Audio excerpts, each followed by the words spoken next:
Welcome back to 5 to 7 with Dwayne Hardin. I am enjoying these clips. I just spoke to you on the last one about Job and his integrity. I think I'm going to pick up on a little bit of that. Just want to share a little bit more with you on that and share some verses with you that you can keep, that you can hold on to.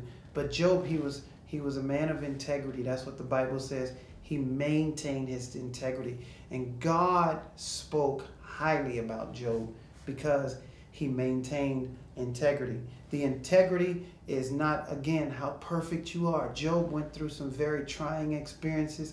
He questioned a lot of things. However, he did not walk away from God.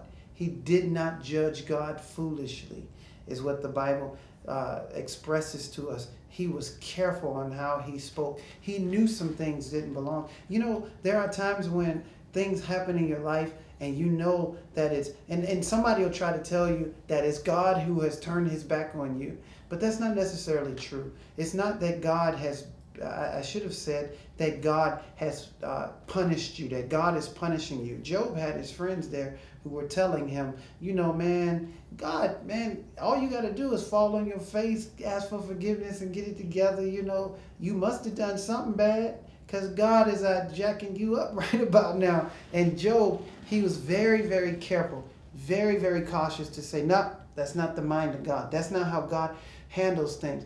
And I think in this season, what people have to understand is we must properly present God to people. We must properly understand who God is. We cannot look at him from some religious, traditional format and then turn him into a pattern based upon our religion.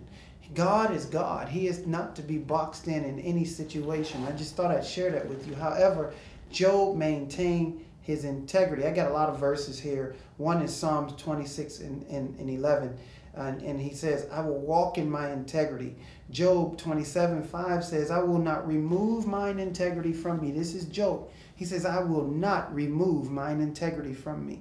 Job 2 in verse 3 talks about God when he was saying to him how even after I let you get him the first time, he still holdeth fast to his integrity. And then Job 2 and 9, he says, you still retain your integrity. Talking about when his wife, this is powerful. Job's wife comes to him and say, you still, you know, God done all these things to you or allowed this stuff and you still go hold on to some integrity. Why don't you just curse God and die? And a lot of people find that place. We get to a point where some people, basically, your cursing may not be a swearing word or a situation, but you're sitting there saying, I just need to go on and commit suicide. I just give up my life, or I'm going to walk away from God, or this is a big one right now. This is the popular one. I'm so sick of church. I am not going to be in church. You just got to find a church where you can be fed. That's all. But you cannot walk away from God. You cannot get to this point where you commit spiritual or natural suicide and just say, I'm just going to go on ahead and die. And you can get forgiven. You can make it to heaven at the last minute of your life asking for forgiveness if that happens. But that's not the important thing. You can live with integrity right here on the earth. Let me give you a few more verses. Psalm 41 verse 12. It says, thou upholdest me in mine integrity.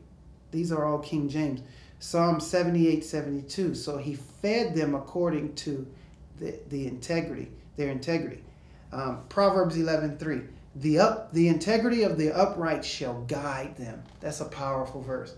The integrity of the upright shall guide them. Guide them through what? Guide them through prosperous days. Guide them through days where that's not so prosperous. Guide them through painful days. Guide them through victorious days. The integrity of the upright shall guide them. It will posture them. David said it like this, yea, though I walk through, or even though I'm walking through the valley of the shadow of death. I don't know what to expect. There's death all around me. I do not know what to expect, but I will fear no evil because you are with me. Thy rod and thy staff, they comfort me. Thou preparest the table before me in the presence of the enemy, of mine enemy. Thou anointest my head with oil. My cup runneth over. Surely, goodness and mercy. Look at David's posture. He's in the valley of the shadow of death, but he's walking through because he knows his shepherd has got him. And the Bible says here, Proverbs 11:3, the integrity of the upright will guide them. Proverbs 19:1. Better is the poor who walketh in his integrity. Proverbs 20:7, the just man walketh in his integrity. Integrity is key. You see, it got Job to a certain point. I made an observation how in the chapter 1 and chapter 2 of Job, God calls Job his servant. And it depends on which translation you're looking at, but my studies say that he was called servant. And then when he goes to the end, God almost, it's like he's saying, after he goes through this period of communication with God, God says to him, God no longer calls him servant. God no longer calls him servant, but he is now a man who God even says, if you don't pray for your friends, they're not going to make it. Many of the people that are hurting you now are going to be some of the same people that after you get out of this struggle, many of them who talk about you, lie on you, many of them who set traps against you, set schemes and enemy traps against you, snares. Guess what? You're going to have to pray for them. You're going to have to turn around and be a blessing to them. So I encourage you today, stay the course. Don't lose your integrity in this season. Your integrity will push you through. All right? God bless you. I'll see you the next time.